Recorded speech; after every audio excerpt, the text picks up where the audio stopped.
Bueno, nuevamente, buenas noches a todos. Por favor, encendemos las cámaras. Regálenme un minuto, voy por una tableta que la vamos a necesitar hoy. Ya regreso. En el chat, buenas noches, buenas noches, buenas noches. Muy bien, perfecto, ya vengo.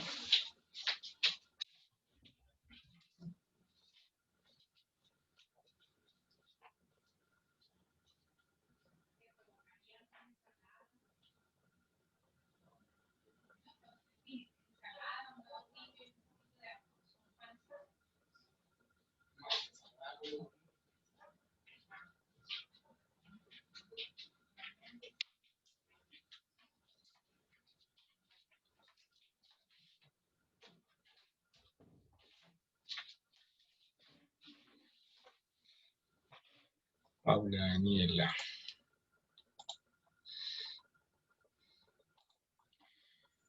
Bueno, muy bien. Hoy vamos a comenzar a hablar de algunos conceptos básicos en la clase de Ingeniería Económica. La clase pasada ya habíamos definido los lineamientos del proyecto de inversión, el proyecto en grupo, ¿cierto?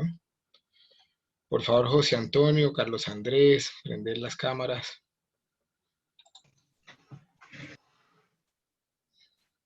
Paula Daniela, Sebastián, Angeli.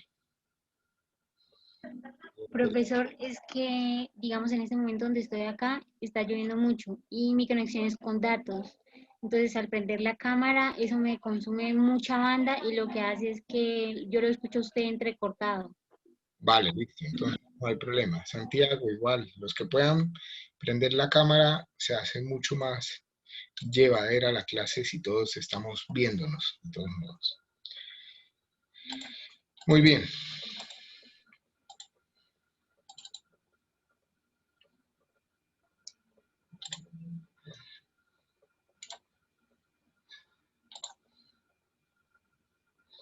Conceptos básicos.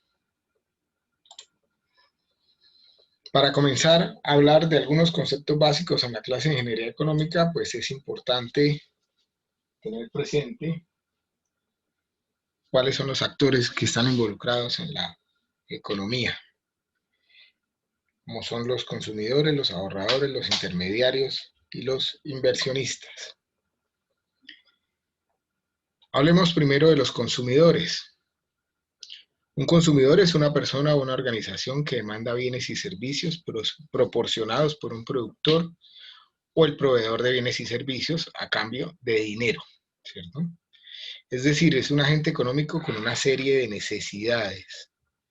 También se define como aquel que consume o compra productos para el consumo, que es por tanto el actor final de diversas transacciones productivas. Todos somos consumidores, ¿cierto? Todos tenemos necesidades y para suplir nuestras necesidades, pues usamos nuestro dinero, ¿cierto? Para comprar alimentos, para transportarnos, para vivir en una habitación, en una casa, en un apartamento, para entretenimiento, etcétera. Una serie de necesidades. La actividad de consumir bienes y servicios de consumo inmediato o de un mediano plazo es la actividad primaria sobre la que recae la satisfacción de las necesidades. A mayor capacidad de consumo, pues mayor satisfacción. Los bienes de consumo se agotan en el proceso mismo de consumirlos. Y a esto se le conoce como depreciación, que es la transformación de los bienes de consumo en el propio acto de consumirlo. ¿Qué determina la capacidad de consumo de una persona?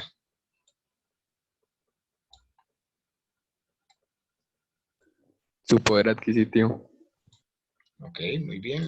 Los ingresos que tiene, ¿qué más? El valor de las cosas. El valor de las cosas. Ya lo habíamos comentado cuando hablamos de la retroalimentación de la prueba de conocimientos previos, ¿cierto? Entonces, en función de cuánto valen las cosas y cuánto ingreso tengo, pues yo puedo suplir una serie de necesidades. En la medida en que los precios estén baratos y tenga pues más ingresos, voy a poder suplir más necesidades. Voy a tener mayor capacidad de consumo. Nivel de ingresos y cambio de nivel de los precios, pues son las dos variables que tenemos en cuenta cuando hablamos de capacidad de consumo. Por lo tanto, la riqueza de un consumidor no es más que su capacidad de consumir bienes y servicios en función de los ingresos que tiene y cuánto valen las cosas. ¿Hasta ahí claro? ¿Medianamente claro? ¿Alguien no se considera consumidor? Listo. Hablemos un poco del ahorro. El ahorro es la acción de separar una parte del ingreso mensual que obtiene una persona o que obtiene una empresa con el objeto, con el fin de guardarlo para el futuro. Se puede utilizar para algún gasto importante que se tenga, para algún imprevisto o para alguna emergencia económica. En términos de teoría económica, el ahorro se refiere a la parte de la renta o ingreso que no se dedica a consumo inmediato o al mediano y corto plazo, sino a otros fines. Pregunta, alguno de ustedes ahorra? Sí, señor. Sí, señor. Santiago, ¿qué más que no me di cuenta? Sí, señor. Santiago, Nicolás. ¿Cómo ahorran?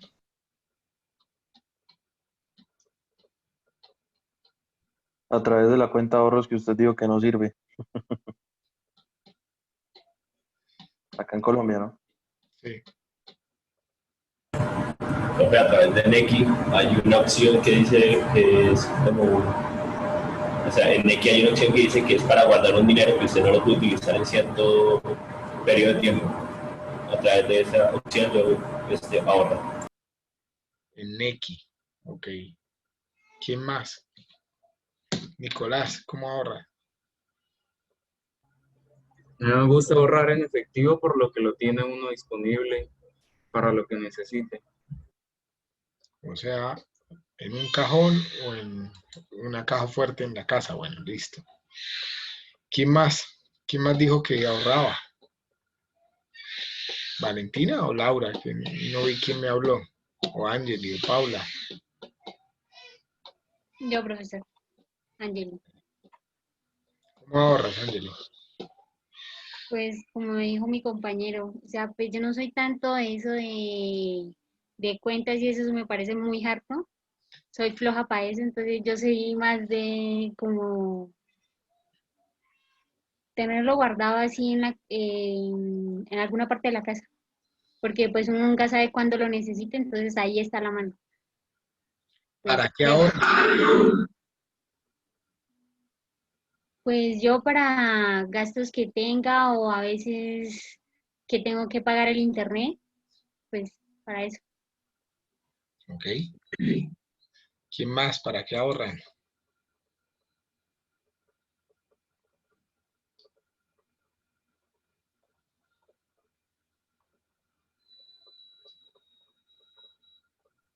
Pues normalmente como para, de pronto si hay algún gasto imprevisto, pues uno tiene ahí ahorros. Un colchón. Nicolás, ¿para qué ahorra? Santiago, ¿para qué ahorra? Profe, yo ahorro para un futuro negocio. Para un negocio futuro. O sea que esta clase te va a gustar bastante. Listo. De hecho, me gusta bastante, sí. Nicolás, ¿para qué ahorras? Yo también ahorro para, o sea, digamos, estoy negociando un celular barato, lo compro y lo revendo. Para eso es que tengo el dinero guardado. Ok, listo. Ya tienes una especie de negocio ahí, una... Profe, pues yo también ahorro, pero también ahorro así, digamos, el dinero, me gusta tener el dinero en físico, pero igual, o sea, mientras voy ahorrando, como que voy invirtiendo el dinero para ir generando más. ¿Y en qué inviertes? Digamos, bueno, hace poco mi familia adquirimos un bien, o sea, una finca, entonces o sea, yo estoy tratando de invertir, digamos, en eso para generar bien, o sea, como que comprar, hacer, no sé, digamos, los animales y eso para revender. Ok, listo. Bueno. Muy bien, pues los felicito a los que están haciendo algún ahorro, porque no es fácil, ¿cierto? Reservar un dinero no es fácil, es una primera forma de comenzar a organizar las finanzas personales. No es el objeto de la clase hablar de finanzas personales, pero obviamente muchas de las cosas que van a aprender en la clase les va a servir. La renta que normalmente se obtiene, o el ingreso que normalmente se obtiene cada mes, pues se puede destinar al consumo o al ahorro. Fíjense que en la diapositiva anterior hablábamos de ahorro como reservar parte de ese ingreso para utilizarlo en el mediano y largo plazo, ¿no? O sea, que al final todos me respondieron, bueno, no todos, la gran mayoría de ustedes me respondieron que iban a hacer uso de esos ahorros en un corto plazo, ¿cierto? Si tienen que pagar el internet, por ejemplo, pues es un tema mensual. Si van a negociarlo con algunos productos, eso ya no sé si se considera ahorro o si es una inversión. Mismo su compañero que está alimentando ahí el negocio de la finca. ¿Cuál puede ser el propósito entonces final de ahorrar? Pues ustedes sí ya lo dijeron, para una eventualidad o para un mayor consumo en un futuro, es decir, poder adquirir un bien o un servicio que tiene un costo mayor a los ingresos que pues, se perciben mensualmente, o para darse un gusto, ¿cierto? Puede ser. El ahorro puede ser visto como la decisión racional de sacrificar consumo presente a cambio de aumentar en el futuro el consumo. Pero obviamente este consumo futuro también va a depender de cuánto ingreso tengo ahorrado y de cuánto valen los bienes y los servicios que pretendo comprar en el futuro. Por lo tanto, el ahorro se ve afectado por la inflación, o mejor dicho, para ahorrar de manera correcta, tengo que tener presente la inflación. Por lo tanto, ahorrar no es poner la plata debajo del colchón o en un cajón, más si mi perspectiva de ahorro es a mediano y largo plazo. Digamos, a lo que ustedes están comentando puede que no haya ninguna afectación porque no voy a poder, o el aumento que se está presentando por términos de inflación no es representativo, ¿cierto? Entonces debo entender ahorro como un préstamo que yo le hago a un tercero a cambio de un interés. Y ese interés que yo debería esperar por ese ahorro, ese interés que se van a ganar por prestar ese dinero de ustedes, pues debe al menos compensar la devaluación del dinero en el tiempo, que es lo que conocemos como inflación. Por lo tanto, en Colombia, sobre todo, ahorrar podría ser invertir ese dinero, colocar ese dinero en un instrumento considerado seguro de inversión, de financiero, como puede ser un CDT o un bono gubernamental, o incluso con un nivel de riesgo un poco mayor, pero todavía controlable, un instrumento como una fiducuenta, ¿cierto? Que ya coge el dinero, invierte en unos fondos de inversión que tienen mayor volatilidad, mayor riesgo, pero que ofrece de pronto una rentabilidad similar a la de un CDT con algo de liquidez, porque los CDT se pactan a un término, por eso se llaman certificado de depósito a término, y durante ese tiempo pues no puedo hacer uso del dinero para nada. Medianamente claro lo que acabamos de comentar.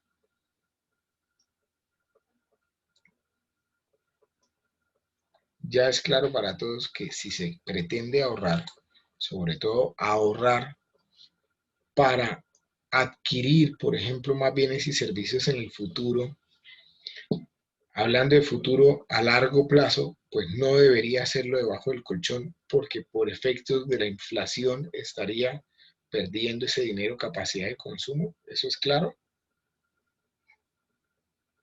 ¿Sí? Sí, señor. Es decir, si el día que ustedes se gradúen y comiencen a trabajar, deciden tomar la decisión de comenzar a ahorrar, por ejemplo, para una vivienda o para un vehículo, o sea, para un bien y servicio que seguramente vale más que lo que ustedes van a ganarse mensualmente, tengan presente que ese ahorro no lo pueden hacer ni en una cuenta de ahorros, porque en Colombia no rentan, no compensan la devaluación del dinero en el tiempo, o sea, no compensan lo que se pierde por efectos de la inflación, ni debajo del colchón o en un cajón o en una caja fuerte en su casa, ¿cierto? Donde el dinero estaría estancado y no estaría haciendo nada. ¿Sí? Otro actor de la economía, otro grupo de actores de la economía, son los inversionistas y los especuladores. Puede entenderse como un individuo cuya racionalidad económica es la de captar recursos financieros y colocar dichos recursos a producir, es decir, invertir, tal que se genere una rentabilidad que le permita crear valor y acumular dinero, acumular valor. El concepto de creación de valor y el concepto de acumulación de valor son diferentes, ¿cierto? Creación de valor está relacionado con la transformación de insumos, utilizando conocimiento, utilizando herramientas y equipos y demás, para generar probablemente productos que atiendan unas necesidades específicas de las personas y del mercado, o servicios también que atiendan necesidades de las personas y del mercado. Y en ese proceso de transformación, en ese proceso de creación de valor, se da la acumulación de valor, es decir, se gana dinero y se acumula dinero. Acá hay dos palabras muy importantes, captar y colocar. Si pensamos, por ejemplo, que un inversionista puede ser un banco, por dar un ejemplo, el banco capta dinero de las personas, pues a través de los instrumentos financieros de ahorro como los CDT, ¿cierto? Y coloca dinero a producir o a invertir cuando decide crear instrumentos financieros de crédito. Créditos de libre consumo, créditos para vivienda, créditos para vehículos, etc. Es importante las dos palabras porque en el tema financiero, las tasas de captación, es decir, con las que los bancos están pidiendo prestado dinero a las personas, son las que normalmente ofrecen en esos instrumentos denominados seguros, como los CDTs. Y las tasas de colocación son las que los bancos ofrecen para instrumentos financieros de préstamo, de deuda, ¿cierto? Préstamos libres de inversión, libre inversión, préstamos de vivienda, préstamos de vehículos, etc. Si miramos otro tipo de inversionista, digamos, cualquier persona que tenga una constructora, ¿cierto? O cualquier otro tipo de negocio, para invertir, pues necesitan tener un dinero que puede ser producto de sus ahorros o atraer un capital, estarían captando dinero de un tercero, para poner a través de esa transformación de insumos, utilizando maquinaria y conocimiento y todo lo demás, pues colocar ese dinero, ¿cierto? Colocarlo en el mercado, transformarlo y en ese proceso de creación de valor, pues ganar más dinero. El propósito de los bienes productivos o de los bienes de capital es la transformación de materias básicas en otros bienes de capital o otros bienes de consumo. Eso es lo que conocemos como producción y ahorita finalizando la clase pues vamos a profundizar un poquito más en ese tema. La actividad productiva solo puede generar acumulación de valor si en ella se genera un valor marginal. Y es lo que medianamente comentábamos en la clase de retroalimentación de conocimientos previos, cuando hablábamos de qué pretende un inversionista cuando pone los recursos de capital en un proyecto o en una inversión. Digamos, para todos, en términos generales, es claro que ese inversionista pretende ganar dinero, pero para ganar dinero, pues tiene que haber un valor marginal entre el rendimiento que se percibe de la inversión propiamente dicha frente al dinero que está invertido y cuánto se cobra por ese dinero que está invertido. Es en la actividad productiva, es decir, es en la inversión donde se encuentra el elemento central del crecimiento económico. Sin inversión no hay crecimiento económico, ni cambio en las condiciones objetivas de vida. Luego, necesitamos a los inversionistas, a los empresarios, para que haya una economía sana, para que pueda crecer económicamente un país y demás. Y obviamente para que haya producción, pues necesitamos, y aquí me estoy saliendo un poco de la clase, necesitamos que haya innovación, necesitamos que haya protección hacia esa innovación, necesitamos que haya incentivos para que se pueda transformar y crear nuevos productos, etc. Y obviamente se necesita conocimiento, se necesita que cada vez las personas tengan mayor educación, porque eso es lo que en últimas genera esos procesos de innovación, ¿cierto? Podemos entender fácilmente que el objetivo final de un inversionista es, por tanto, obtener una rentabilidad. La rentabilidad la podemos entender como una tasa de interés por periodo, una tasa de interés que se gana por periodo. Pero ¿cómo debería entonces ser esa rentabilidad requerida por un inversionista respecto de las tasas de ahorro y respecto de la inflación? Ya lo habíamos esbozado de alguna manera en las clases anteriores, pero la rentabilidad que debo obtener en un proyecto, si quiero invertir en él, tiene que ser, por supuesto, mayor que la inflación, porque si mi rentabilidad fuera menor que la inflación, estoy perdiendo capacidad de consumo en el simple hecho de ese proceso, en lo que demora ese proceso de retorno del dinero.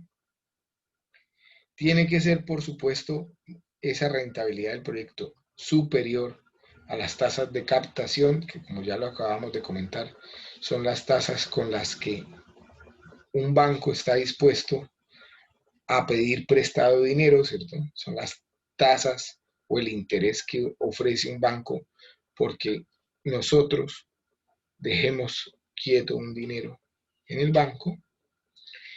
Y por supuesto, en la gran mayoría de los proyectos, el rendimiento requerido debe ser superior también a las tasas de colocación, porque muchas veces para la inversión voy a requerir dinero producto de deuda, es decir, voy a tener que pedir un préstamo a un banco o hacer uso de algún instrumento de deuda.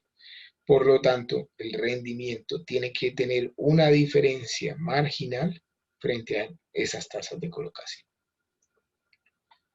Esto que acabo de comentar, ¿sí me lo entendieron? ¿Es claro lo que acabo de comentar? ¿Les genera alguna duda lo que acabo de decir?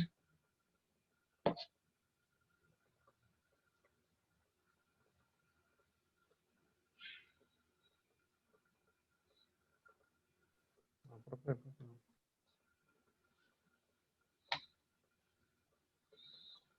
¿Sí?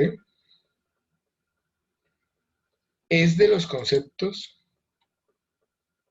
más importantes. O sea, esta clase de conceptos básicos no se dejen engañar. Cuando decimos conceptos básicos, no quiere decir que sean irrelevantes. Todo lo contrario, son los conceptos más importantes y que en última vamos a comenzar a desglosar a lo largo de la clase de Ingeniería Económica.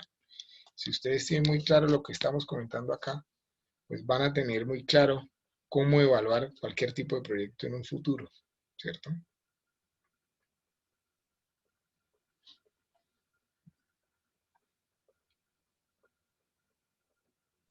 Sí, señor.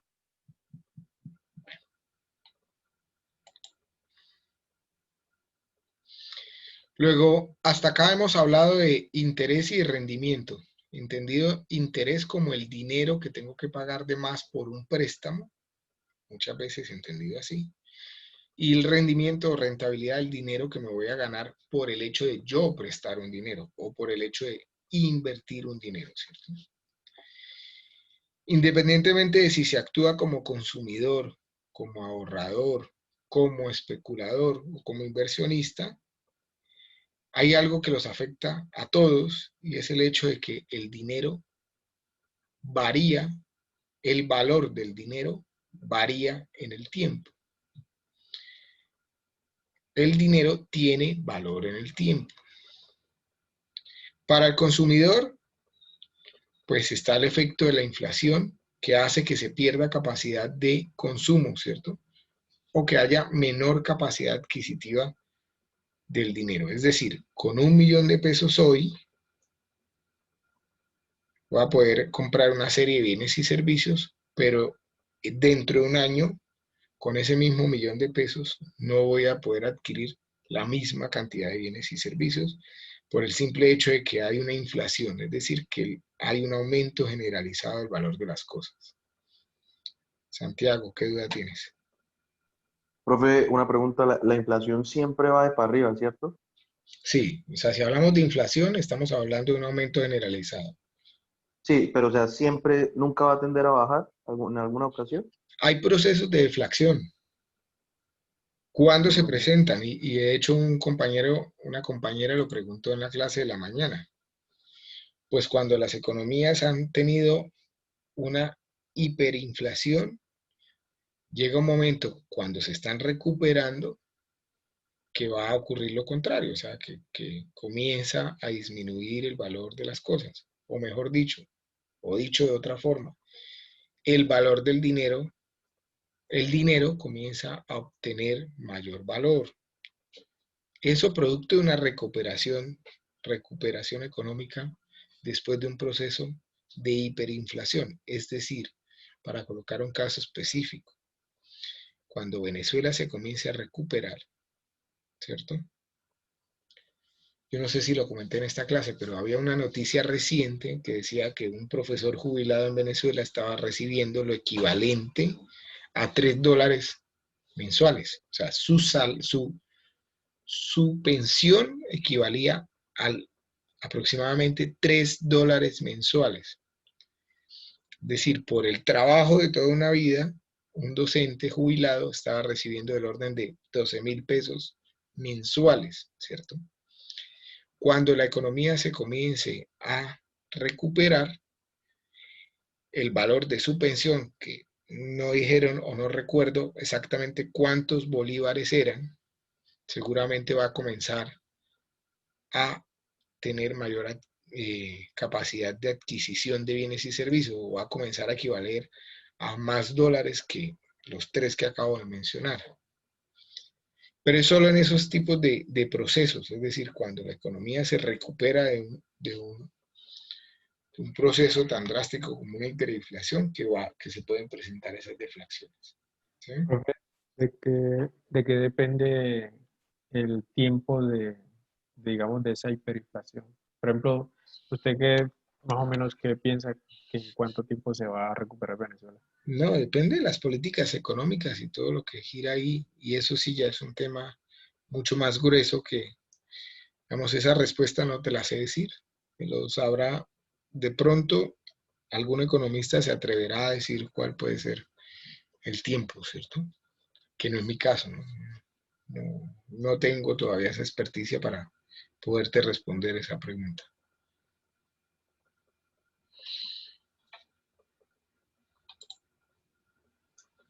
Va una serie de procesos macroeconómicos que tendrán que darse para que haya esa recuperación, ¿cierto?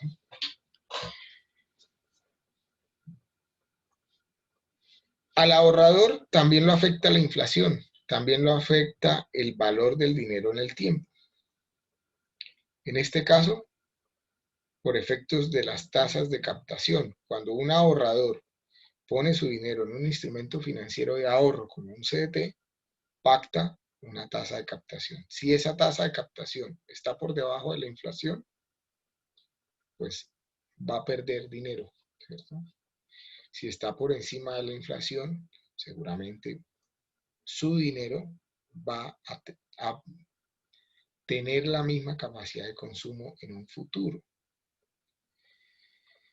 Frente al inversionista, el valor del dinero en el tiempo lo afecta por su rentabilidad.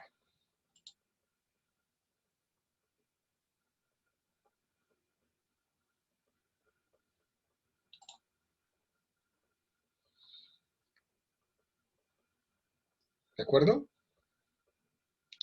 Al inversionista también lo afecta el valor del dinero en el tiempo. Por supuesto. Entonces, ¿qué es ese concepto del valor del dinero en el tiempo? Es un concepto económico basado en la premisa de que un inversor prefiere recibir un pago de una suma de dinero fija hoy en lugar de recibir el mismo valor nominal en una fecha futura. En particular, si se recibe hoy una suma de dinero específico, se puede obtener intereses sobre ese dinero, es decir, esa persona lo puede ahorrar o invertir. Y adicionalmente, debido al efecto de la inflación, en el futuro, esa misma suma de dinero, esa misma magnitud de dinero, perderá poder de compra. Por lo tanto, es preferible tenerla hoy. Una unidad de dinero hoy tiene más valor que una unidad de dinero en el futuro, pues el dinero en el tiempo tiene la capacidad de generar mayor valor. Este dinero se puede invertir ahora para ganar en interés y más dinero en el futuro. Por esta razón, al hablar del valor del dinero en el tiempo, suele asociarse con tasas de interés, suele hablarse de tasas de interés. El poder adquisitivo para cambiar puede cambiar con el tiempo debido a la inflación, ya lo hemos comentado, ya lo hemos explicado. Por lo tanto, el interés es la manifestación del valor del dinero en el tiempo. Conceptualmente es eso, la manifestación del valor del dinero en el tiempo. Hasta aquí, ¿dudas?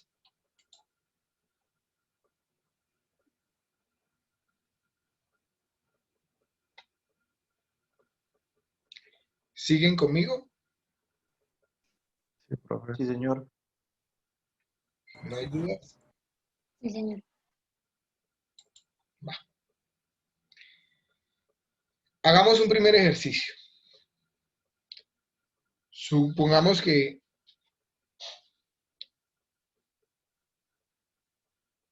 en un mundo solo existen dos momentos, hoy y mañana, entendiendo ese mañana como probablemente dentro de un año, hoy y dentro de un año.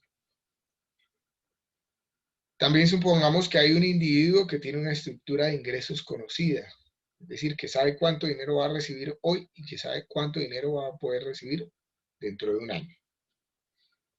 También supongamos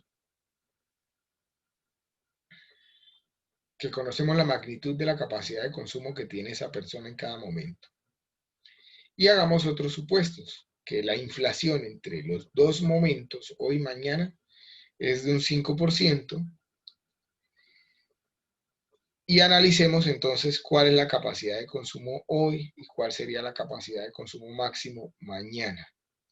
Si además ponemos en la ecuación que la tasa de interés que se consigue ahorrando o prestando el dinero también es del 5%. O sea, vamos a comenzar a intentar entender el concepto de equivalencia. Los supuestos, nuevamente, una estructura de ingresos conocidos y tanto la inflación como la tasa de captación como la tasa de colocación va a ser del 5%. ¿Cuál es el consumo máximo hoy? ¿Cuál es el consumo máximo mañana? Revisemos el hoy, con la estructura de ingresos que ya tenemos acá. 40 millones de pesos hoy, se va a recibir hoy, y máximo 60 millones de pesos va a recibir la persona mañana. En ese supuesto, hoy recibe 40 millones de pesos y puede tomar prestado hasta 57,14 millones de pesos con un interés del 5%.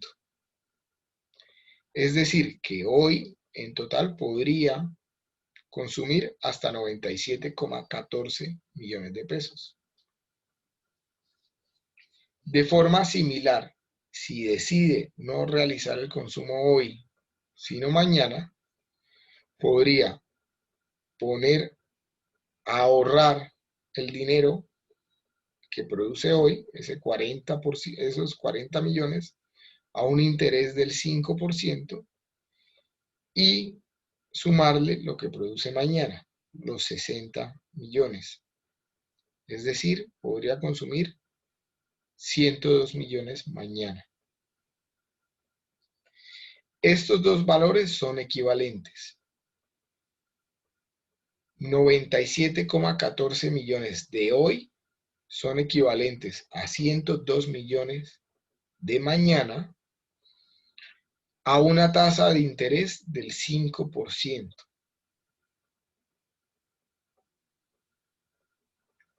Si dividimos 102 millones sobre 1,05, me va a dar 97,14 millones. Y podría entonces llegar a mi primera ecuación de ingeniería económica, que es una ecuación de pago único de equivalencia, ¿cierto?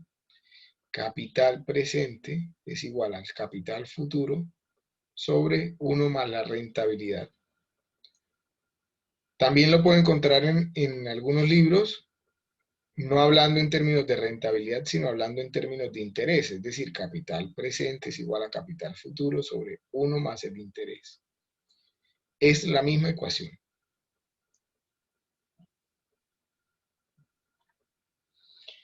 Hagamos un ejercicio. ¿Todos entienden de dónde sale esto? Hola, amor.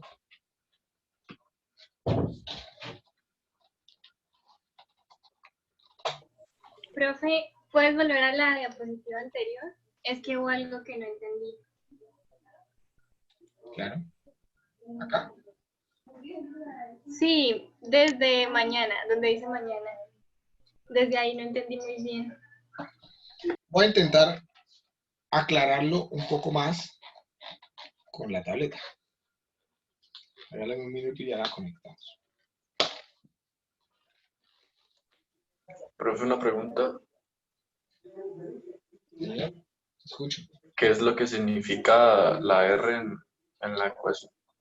Rentabilidad, rendimiento. O sea, es como el 5% en este caso. Sí, señor. Es exactamente el 5% en este caso.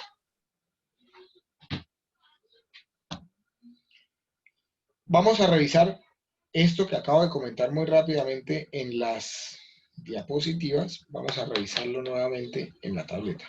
¿Les parece? Y lo hacemos un poco más lento. Profe, pero una cosa, si yo le saco el 5% al 102 y se lo sumo al 97, no es exactamente lo que... perdón. Sí, o sea, sí, ahí le faltan decimales, ¿cierto? O está... Puede haber un tema de ajuste por efecto de no usar todos los decimales. Ya lo revisamos. Regálame un minuto. Voy a compartir entonces la tableta, ¿sí? ¿Alcanzan a escuchar a mi hija al fondo o no? Sí, señor. Bueno, regálame un minuto, les voy a pedir que hablen más fácil.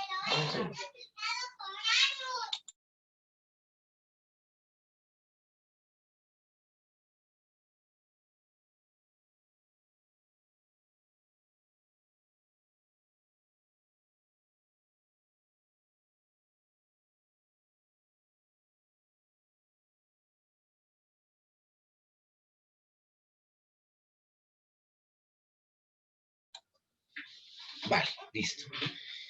Entonces, ¿ya pueden ver la tableta? No. No, No, señor. No, profe.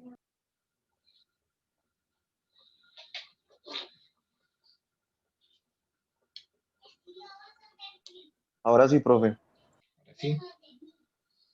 Vale, entonces, arranquemos por las ecuaciones. En este momento,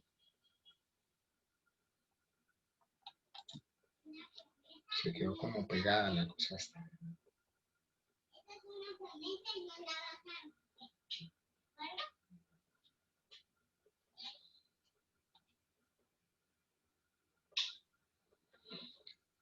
¿Se quedó la imagen congelada o están viendo lo que escribo? Está congelada, El profe profe. se quedó congelado.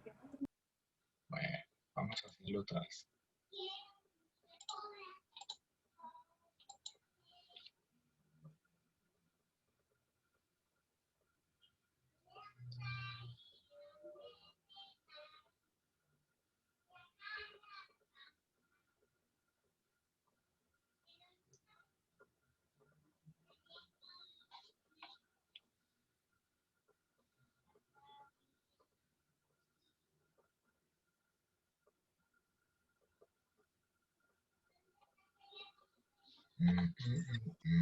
Nada, ¿cierto? ¿No la ven todavía? No, señor. No, profe. Déjenme ver si conectándome en otra vez.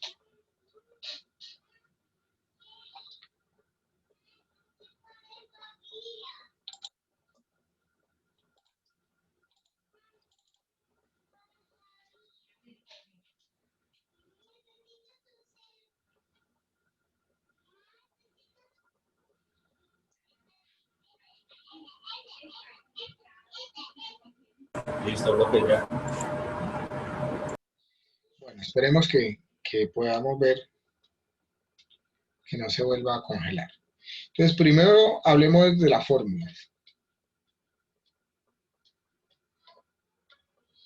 Tenemos dos, que son la misma. Capital presente es igual a capital futuro sobre 1 más rentabilidad. O capital presente, que es igual a capital futuro sobre 1 más el interés. Es lo mismo, ¿cierto? Rentabilidad es un interés que se gana, interés es cuando me toca pagarlo, pero en esencia es lo mismo. Hablemos de los supuestos del ejercicio.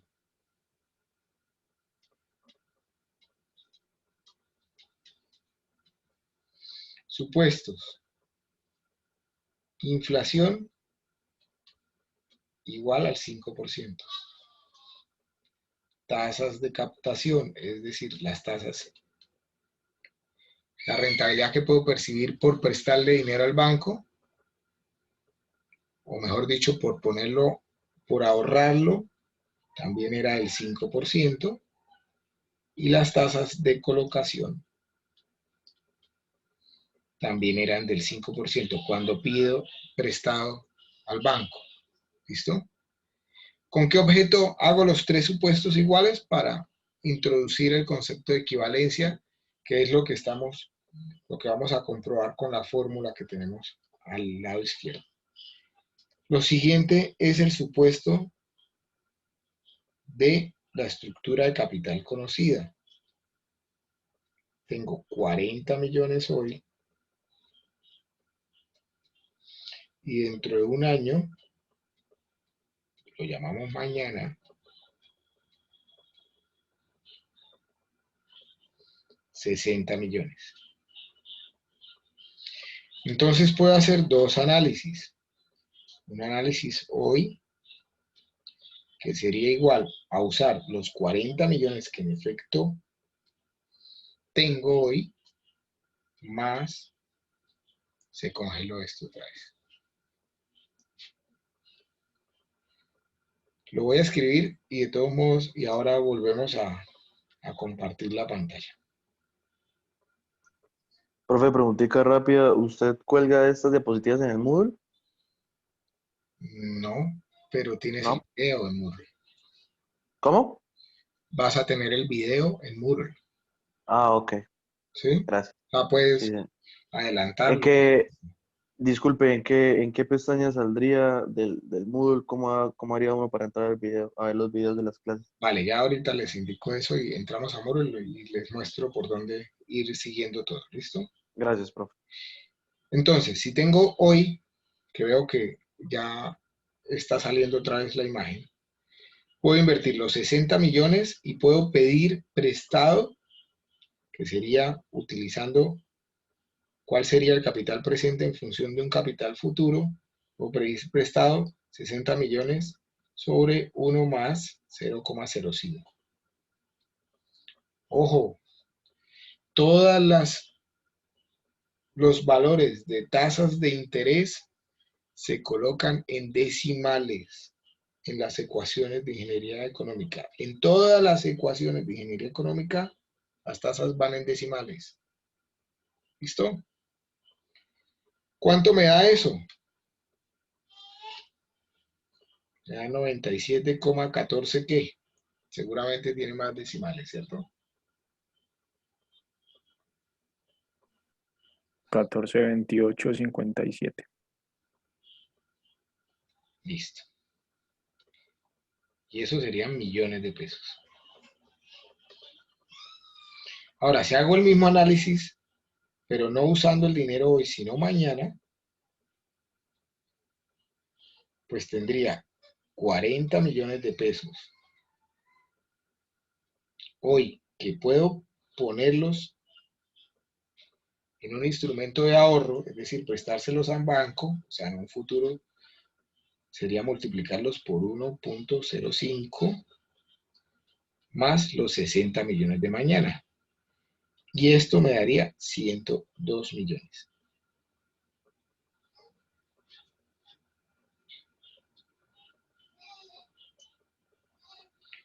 Si chequeo la información con la ecuación, tendría entonces que 102 millones es igual a 97, perdón,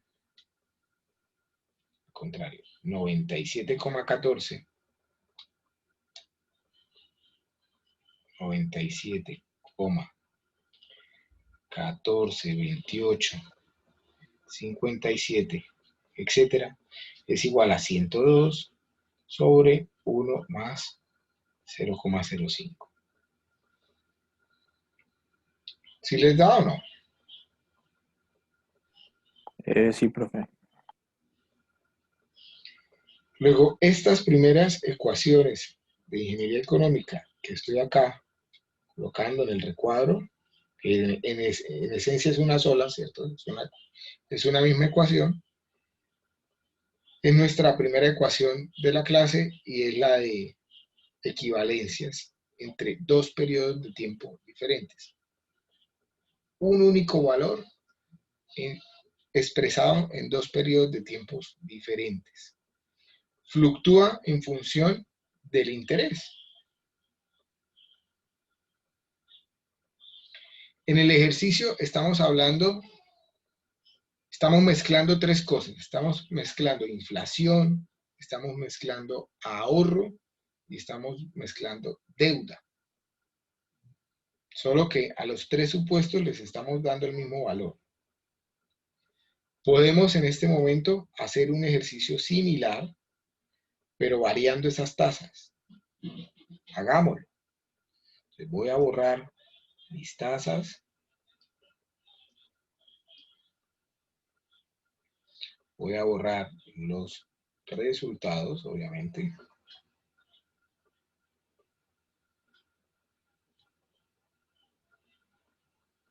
Y ya no voy a poder hacer un análisis de equivalencia con la ecuación en general. Simplemente lo que quiero hacer es un análisis. ¿Qué pasa? Entonces, por ejemplo, si mi tasa de inflación es de un 3%,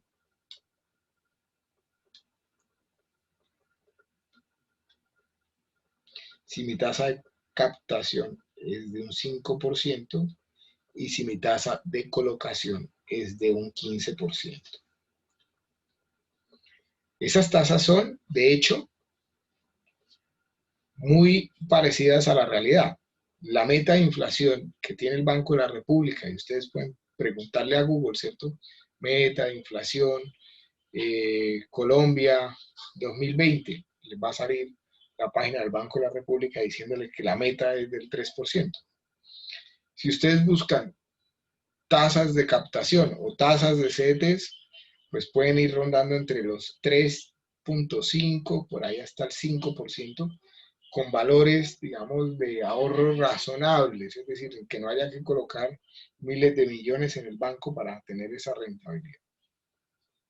Y si buscan préstamos, pues los préstamos de vehículos y demás, pues pueden estar rondando estas tasas. Ahora bien, si volvemos al análisis, si decido utilizar el dinero hoy, ya me tocaría pensar en que puedo hacer uso de mis 40 millones de pesos que en efecto me gano hoy, más 60 millones de pesos que pediría prestado.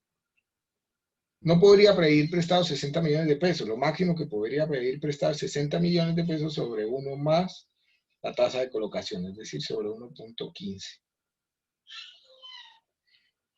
Si decido ahorrar mi dinero, tendría 40 millones más 1 más 1 más 0,05 más 60. ¿Cuánto les da el primer valor? El del hoy.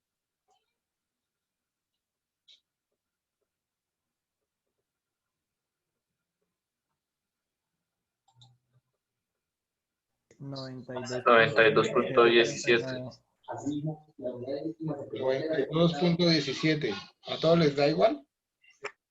Sí. Vale. ¿Cuánto les da el segundo valor?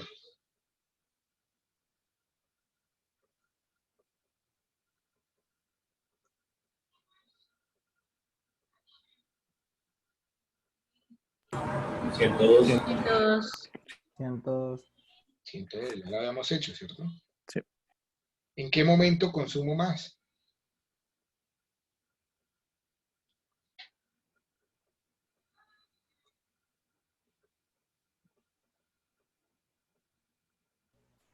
Pues tocaría aplicar la fórmula, ¿no? Con la inflación. Con la inflación, ¿cierto? Entonces tendríamos que hacer las mismas dos fórmulas, pero solo con la inflación. Entonces, si fuera hoy, con solo la inflación, sería 40 más 60 sobre 1,03. Eso me quedó horrible, ¿cierto?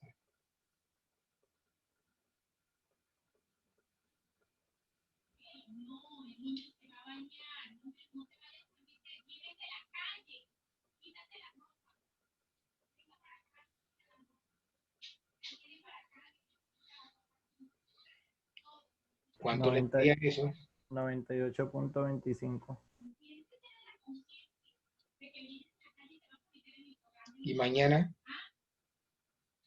sería 40 por 1,03 más 60. 101,2. Entonces, es lógico que si ahorro, ¿cierto? Con una tasa de captación ligeramente superior a la inflación, voy a poder tener mayor capacidad de consumo en el mañana, ¿cierto? Porque este ejercicio, pues es mayor a esto, que es lo que podría consumir mañana, simplemente considerando la inflación, ¿sí? Lo que me va a costar mañana los mismos bienes que podría consumir hoy, ¿no? Si decido adelantar mi consumo, pues voy a tener menos capacidad de consumo.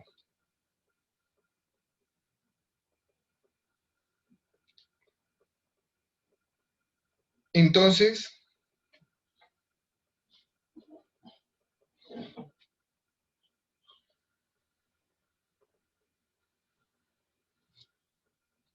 la conclusión es que no debo endeudarme nunca.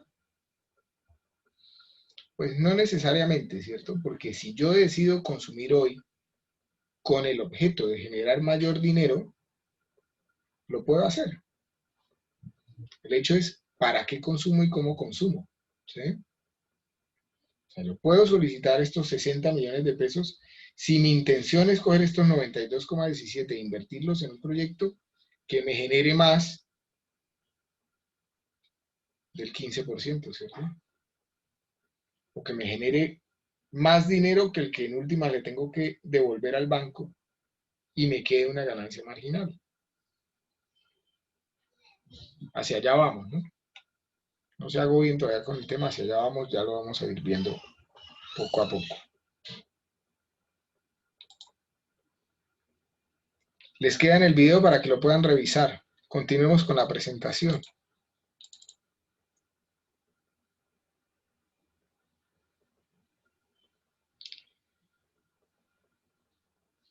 A ver, preguntas y respuestas rápidas. ¿Cómo afecta la inflación la capacidad de consumo? Subiendo los precios en el mercado, profe. Disminuye la capacidad de consumo. Disminuye el valor de la capacidad con la que puede comprar, o sea, no es lo mismo comprar 1 millón, unas cosas con 1 millón hoy, lo que vimos ahorita. Sí, señor. Va bien. No compras la misma cantidad de cosas con 1 millón hoy que lo que comprarás con 1 millón el mañana. Vas a comprar menos cosas por efectos de que sube el valor de las cosas. Exacto.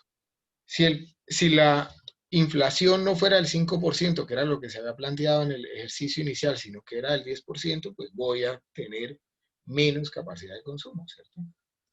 Si la inflación fuera cero, ¿qué diferencia habría para un consumidor entre consumir hoy, el tener el dinero hoy o tenerlo mañana? Ninguna. Ninguna. No habría diferencia. Esa es la razón por la que nuestra política económica, es decir, por la que el Banco de la República, entre su control, decide emitir más billetes que el crecimiento propio del país con el objeto de crear algo de inflación controlable, bajita, entre comillas, para que la economía de alguna forma se dinamice, es decir, para que las personas decidan hacer consumo hoy porque saben que mañana les va a costar más las cosas, ¿cierto? O sea, tener una inflación bajita, controlada, en teoría podría incentivar el consumo y pues mover el dinero y crear cierto crecimiento económico, ¿sí? Es la razón por la que los países permiten ciertos valores de inflación.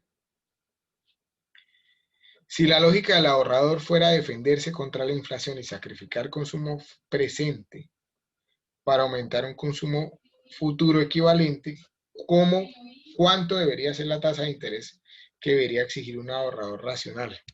¿O cómo debería ser la tasa de captación, en últimas? Frente a la inflación, ¿cómo debe ser?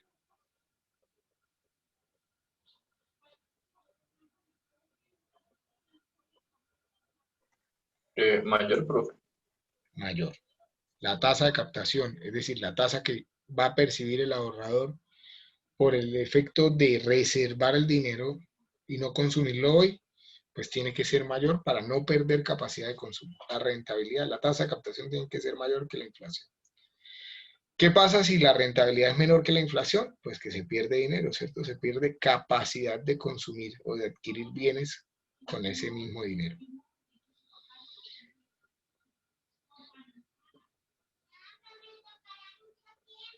Yo creo que estas preguntas ya las hemos resuelto varias veces, ¿cierto? La voy a saltar esta diapositiva. Hablemos un poco de producción, de qué implica producir. Ya seguramente en el colegio muchas veces le hablaron que producir es coger recursos naturales es decir, algunos insumos o materias primas, coger conocimiento y mano de obra, y coger maquinarias y equipos y transformarlos en un bien o un servicio diferente. Y en ese proceso de transformación es lo que conocemos como creación de valor. Entre más valor se cree, es decir, entre más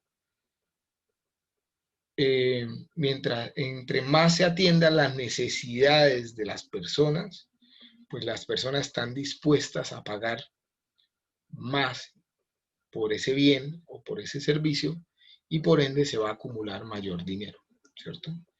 Entre mayor sea la innovación y que esa innovación pues dé soluciones a ciertas necesidades que todos entendemos como necesarias, ahí dije algo redundante, ¿no? O sea, que hemos solución a nuestros problemas, estamos dispuestos a pagar más por ese dinero, ¿cierto? Tenemos hambre, pues podemos suplir nuestras necesidades de muchas formas, ¿cierto? Pero en el proceso de creación de valor estamos dispuestos a pagar un poco más si el producto tiene mejor calidad, si tiene mejor sabor, y pues a eso se refiere con creación de valor, ¿cierto? En ese caso específico. Estamos dispuestos a pagar hoy en día por tecnología, ¿cierto?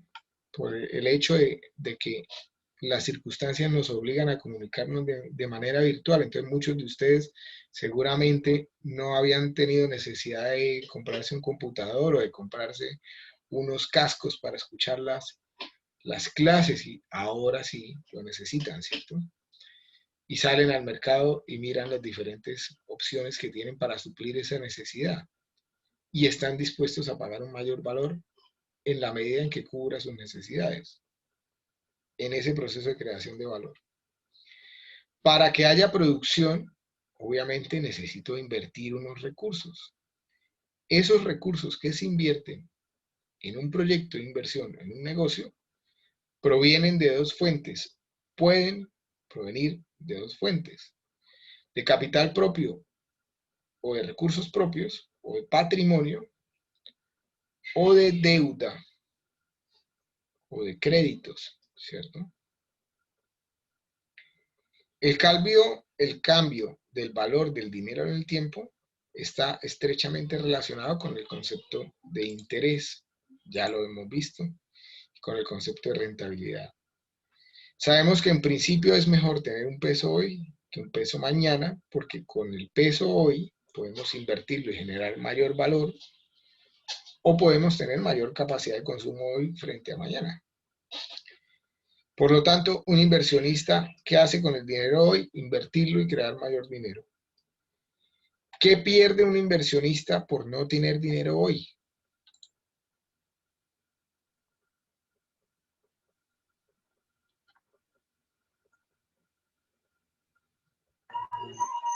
No ganar mañana. No tiene cómo invertir. Pierde dinero. Pierde dinero, no ganar mañana. ¿Quién me ayuda a resumir? Pierde captación. Perder captación. No, pues si un inversionista no tiene el dinero hoy, no puede esperar un beneficio en el tiempo de mañana porque no está invirtiendo nada. No tiene dinero para invertir, no puede invertir. Bueno, gracias Santiago por sintetizar ahí las dos ideas. Ese concepto de ingeniería económica es muy importante y se conoce como costo de oportunidad. En otras palabras, el costo de oportunidad es la rentabilidad que deja de percibir un inversionista por no tener los recursos para poder invertir. Lo repito, rentabilidad que deja de percibir un inversionista por no tener los recursos para poder invertir en ese proyecto específico. Es importante mencionar que el hecho de no tener recursos para invertir no se asocia únicamente a los recursos propios, sino tampoco tener ya capacidad de endeudamiento, es decir, no tiene de dónde más recursos, ni propios ni de deuda para invertir.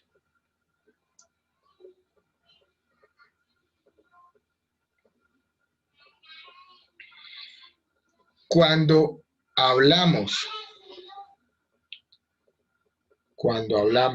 de emprendimientos, el concepto de costo de oportunidad está más asociado al hecho de cuánto cuesta el dinero que vamos a invertir en el negocio.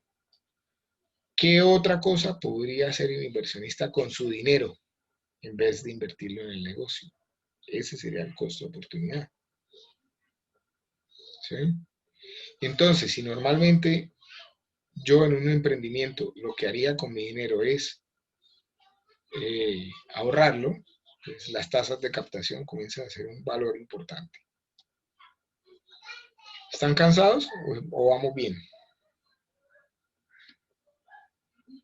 ¿Cómo Vamos va? bien. Vamos bien, profe. Va. Definimos capital como los recursos financieros que fondean los proyectos de inversión que realizan los inversionistas. Es decir, capital es el dinero que se invierte, ya sea a través de recursos propios, como patrimonio, o ya sea a través de deuda. Hago un paréntesis acá para decirle que está muy de moda, o está de moda, hablar de equity. Si ustedes escuchan la palabra equity, o hablar de un project finance, no es otra cosa que un proyecto, que un análisis de ingeniería económica, y equity se refiere al patrimonio, es decir, a los recursos propios que pone un inversionista en un proyecto de inversión o en un negocio. Cuando se habla de concesiones se usa mucho la palabra equity. El equity del concesionario es de tanto. No están diciendo más que cuánto vale el dinero que está poniendo en recursos propios el inversionista. Para un inversionista que ya tiene negocios, su dinero propio vale la rentabilidad de sus otros proyectos. Para un emprendedor que no tiene otros proyectos, que sea su primer emprendimiento, su dinero vale lo que podría obtener en otros instrumentos, como el ahorro, es decir, lo que le ofrece un banco por prestar, porque le preste ese dinero. Lo que ya hemos comentado acá, que se llaman tasas de captación.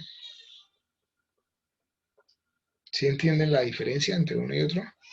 El inversionista ya, digamos, consolidado, su dinero vale lo que vale la rentabilidad marginal de sus otros proyectos.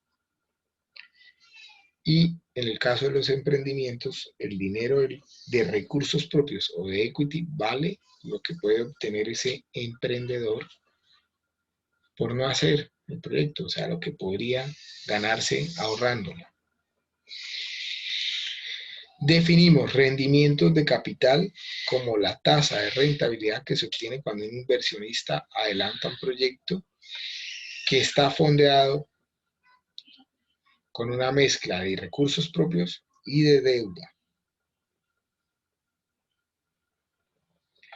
El rendimiento ya dijimos que es un interés que se gana. ¿Cuál debería ser el rendimiento mínimo que debería generar un proyecto para generar valor? ¿Qué buscan los accionistas y los deudores que están dispuestos a fondear un proyecto de inversión? ¿Qué riesgo asumen? ¿A cambio de qué asumen ese riesgo? Me voy a devolver un poco. Ya hemos medianamente esbozado que un inversionista invierte en un negocio para ganar un dinero. Y en lo que hemos comentado hoy en el desarrollo de la clase, ya hemos dicho que ese dinero que se gane, pues tiene que ser estar por encima de las tasas de inflación, de captación y de colocación. Hablemos un poco del riesgo en el que incurren los actores que proveen capital en una inversión. ¿Quién suele proveer crédito o deuda en una inversión?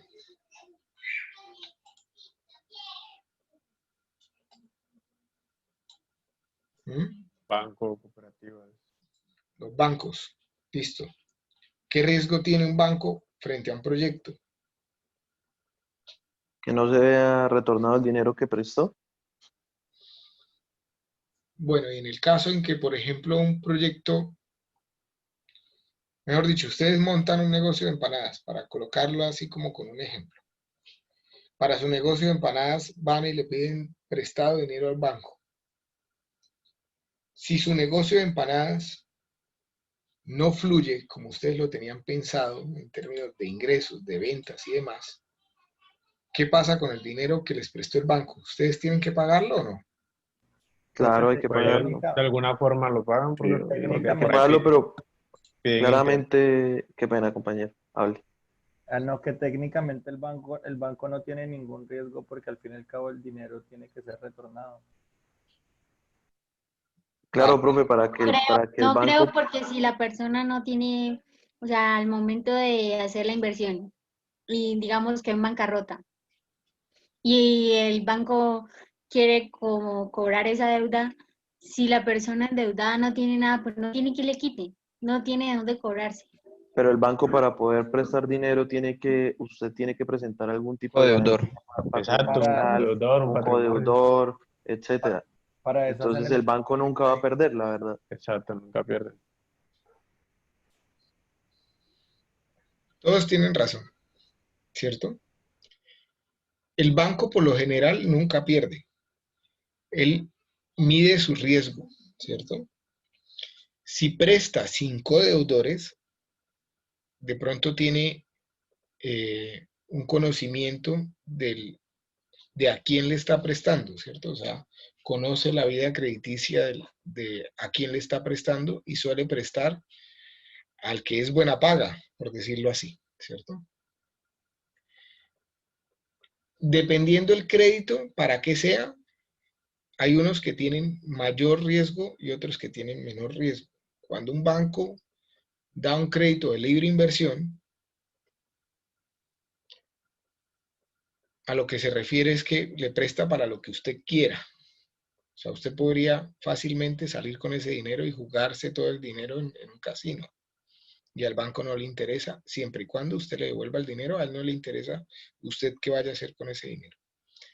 En esos créditos libre inversión, el banco sopesa el riesgo con la mayor rentabilidad que espera ganar de ese crédito, ¿cierto? O sea, esos créditos de libre inversión tienen tasas de interés mucho más altas, porque no le está preguntando para qué es el dinero.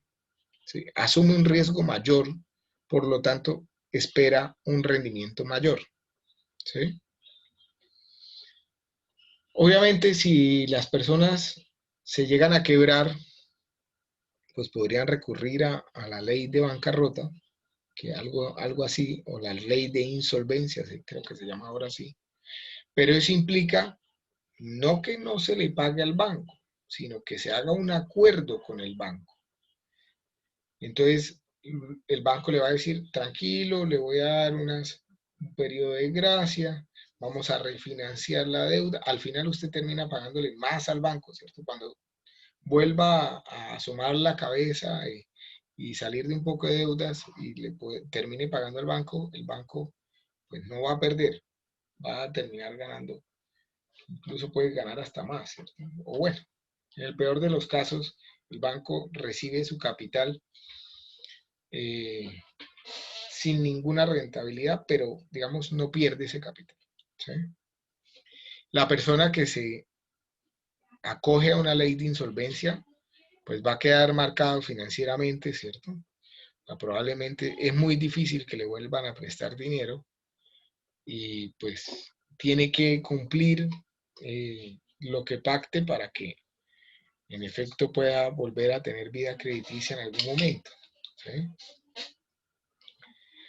Sí, como decía Angeli, creo que fue, que si el banco le presta y no tiene uno ningún bien a qué echarle mano, pues de malas el banco. Pues sí, eso también es cierto, pero obviamente el banco no presta tan fácilmente a las personas que no tienen a qué echarle mano, ¿cierto? Bueno, entonces me adhiero a Darren en lo que dijo. El banco generalmente no pierde y en este tipo de inversiones no está asumiendo mayores riesgos, ¿sí? De alguna forma los está controlando, ya sea con codeudores o ya sea que está prestando sobre algún bien, o sea, está ignorando algún bien, está hipotecando algún bien. En el evento en que uno no pueda cubrir la obligación, pues entonces va por el bien, se hace dueño del bien, ¿cierto? Y pues así mitiga el tema. ¿Qué pasa con los recursos propios y patrimonio de los socios? ¿Qué pasa si el negocio no va bien y no genera las ventas que se esperaban y todo lo demás? Pues se vería afectado, profe, porque hay varias posibilidades que traten de rescatar el negocio y le inviertan un poco más, ya sea para estrategias de publicidad o algo así, o que definitivamente el negocio quiebre y no pueda recuperar lo que invirtieron. De acuerdo, entonces el riesgo es diferente, ¿cierto? El riesgo de los inversionistas es mucho mayor, pero la expectativa de rentabilidad también es mayor, porque se supone que en el proceso de acumulación de valor hay una rentabilidad marginal frente a la deuda, a lo que se pactó por deuda, para en efecto ganar dinero. Y esa rentabilidad pues tiene que ser más atractiva de lo que un inversionista esperaría ganar simplemente por ahorrar ese mismo dinero. ¿Sí? Mejor dicho, en este tema es como el cuento de la gallina y del cerdo. En el caso de la gallina que pone el huevo, pues está el crédito y la deuda de los bancos, y en el caso del cerdo que pone el tocino, están los recursos propios y el patrimonio. Es decir, había otro dicho, que el banco se compromete, pero los socios se involucran con el proyecto. ¿Sí? Una cosa es comprometerse a prestar el dinero bajo unas condiciones, otra cosa es involucrarse. ¿Sí? ¿Dudas con lo que acabamos de comentar? Por eso cuando ustedes ven programas como Shark Tank y cualquier otra, o si llegan el día de mañana a pensar en un emprendimiento y requieren solicitar dinero y van a donde un inversionista que tiene por trabajo invertir, o sea, de esos existen bastantes como conocidos como ángeles de negocios, business angels, o como fondos de capital semilla, o como aceleradoras de negocios, etc. Si esos inversionistas no perciben que el emprendedor se está involucrando, es decir, que está dispuesto a perderlo todo por su emprendimiento, por lo general no sueltan dinero, ¿cierto? O ustedes lo dan todo, o el emprendimiento no amerita darlo todo. Y ellos pues no estarían dispuestos a arriesgar su dinero si perciben que el inversionista tiene un plan B, que resulta que este es un emprendimiento que es por si acaso, porque yo tengo de todos modos mi trabajo, ese tipo de cosas, ¿sí? Cuando se busca capital, hay que ir con todo. Por lo tanto, también es importante estructurar claramente una idea de negocios. Tener mediana tranquilidad desde el punto de vista económico de que esa idea de negocios puede ser viable, puede ser valiosa desde el punto de vista económico. A ver, voy a dejar hasta aquí la clase hoy, no sin antes mostrarle en Moodle dónde se va ubicando cada cosa. ¿Listo? Y en la próxima clase ya entramos a hablar del concepto del costo promedio ponderado del capital, de las tasas mínimas atractivas de rentabilidad, que son conceptos importantes y no los quiero coger cansados. ¿Listo? Profe, una pregunta, qué pena. Señor. Es que en la clase anterior pues no me quedó claro exactamente qué es lo que se debe hacer individualmente y qué es lo que se debe hacer grupalmente con lo del Excel. Ok, entonces lo voy a ir explicando en la medida en que vamos mirando el muro, ¿les parece? Listo, señor. Listo, profe. Entonces, por favor, todos abran Moodle.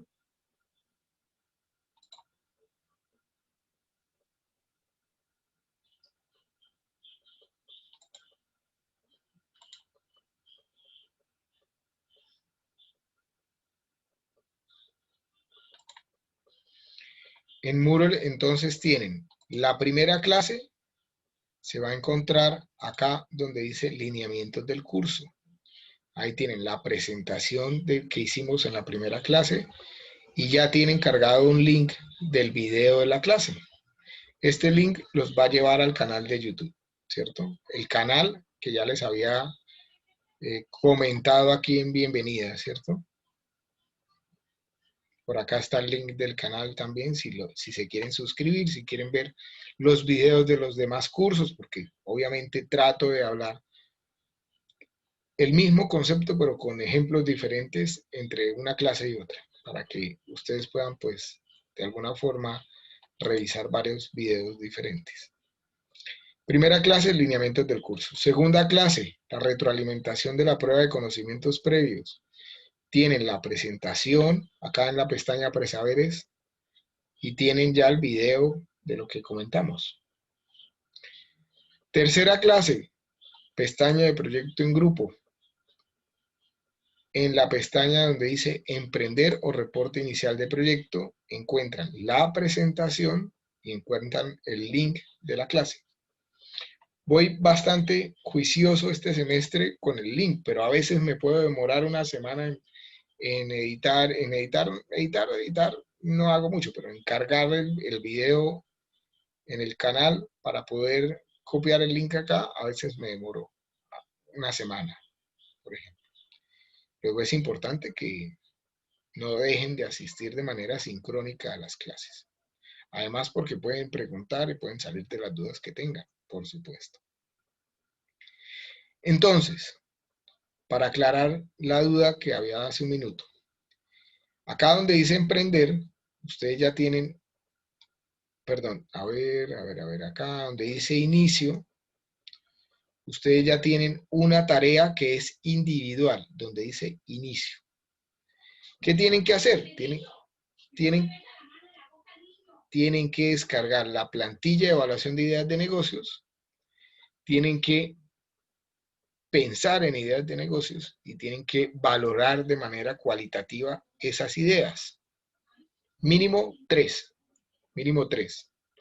de manera individual. Esto tienen hasta, esta tarea la tienen disponible hasta el próximo lunes a las 6 de la tarde. Entonces les figuró en puente pensar en ideas de negocios. ¿Listo? Los que aún estén todavía iniciando el proceso. Ahora bien, en la pestaña que dice reporte inicial de proyecto, tienen que subir la información del reporte inicial de proyecto que se explicó en la clase pasada y que si tienen alguna duda también encuentran en los lineamientos que están acá en la pestaña general, en la planeación didáctica de instrumentos y criterios de evaluación, lo que deben en últimas entregar. Es un documento escrito donde básicamente ustedes lo primero que van a hacer es seleccionar una idea de negocios de las mínimo 12 ideas que van a evaluar entre todos, cada uno va a aportar mínimo 3, van a seleccionar una, van a justificar por qué seleccionaron esa idea de negocios y cuando ya la seleccionen van a hacer la propuesta de valor, el análisis interno que es la misión, la visión y la filosofía, el análisis DOFA de debilidades, fortalezas, amenazas y oportunidades Y los organigramas. Organigrama inicial, cuántas personas se requieren mínimo para poder iniciar el negocio. Y el organigrama consolidado, que es cuántas personas creen ustedes necesarias para ejecutar el negocio cuando ya está consolidado. Y para esta tarea, pues tienen hasta el día que está en la presentación de lineamientos del curso, que era el viernes 13 de noviembre a las 6 de la tarde. ¿Sí?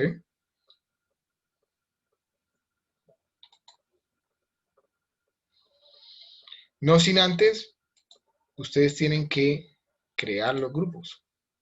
En este momento solo hay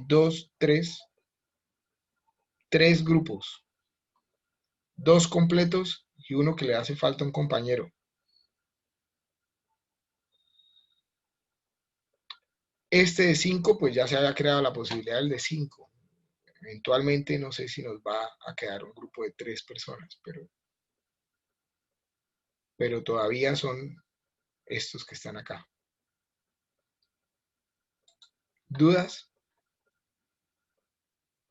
Profe, qué pena, yo tengo una duda. Usted habló de unas propuestas de negocios que no eran válidas dentro de la materia y no recuerdo bien cuáles eran. ¿Cuáles son los criterios para que una idea de negocio sea válida para el proyecto de inversión de la asignatura? Tienen que ser legales, completamente legales. ¿Sí? Si quieren vender marihuana, pues es un negocio legal de marihuana. ¿Listo? Válido. No lo digo en broma, o sea, ya existen, ¿no?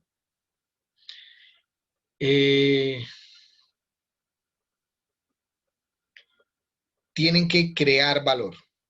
¿Qué implica que creen valor? Pues que hay que crear que su negocio, en últimas, genere un producto o un servicio que atienda a una necesidad. Y yo les comentaba en la clase pasada que las necesidades pueden ser variables. O sea, en el proceso de creación de valor, una necesidad puede ser ofrecer un producto que ya hay en el mercado a un menor precio, o reducir los costos de un proceso, o infinidad de cosas que ya comentábamos, ¿cierto? Si tienen dudas, pueden revisar el video de la clase pasada. Julián, ¿eso aclara un poco? Sí, profe, ya, muchas gracias. Listo. Entonces, no es válido comprar camisetas en la China para traer acá y venderlas más caras. No, esa no es válida. Sí es válido comprar camisetas blancas en la China, traerlas y estamparlas, y ya en ese proceso pues hay una creación de valor. Eso podría ser válido. ¿Sí? Ese podría ser válido. Ahora, en la matriz cualitativa de evaluación de ideas de negocios, la idea es que ustedes comiencen a pensar qué podrían hacer asociado con lo que están estudiando, con la ingeniería civil. ¿Listo? Sería ideal. Pero eventualmente pueden hacer cualquier idea de negocios que sea legal y que cree valor. ¿De acuerdo? Si no hay más dudas. Profe, yo tengo una duda. Señor. ¿El lunes tenemos clase normal? No, el lunes es festivo. Ah, listo, profe. ¿Hay algún profesor que les dicten en días festivos? Sí, yo tengo. Sí, Profe, la gran mayoría. Pues el semestre pasado, sí, todos los lunes festivos tuve clase normal. ¿Verdad? Bueno, yo planeo mis asignaturas porque si hay festivos, se goce de los festivos.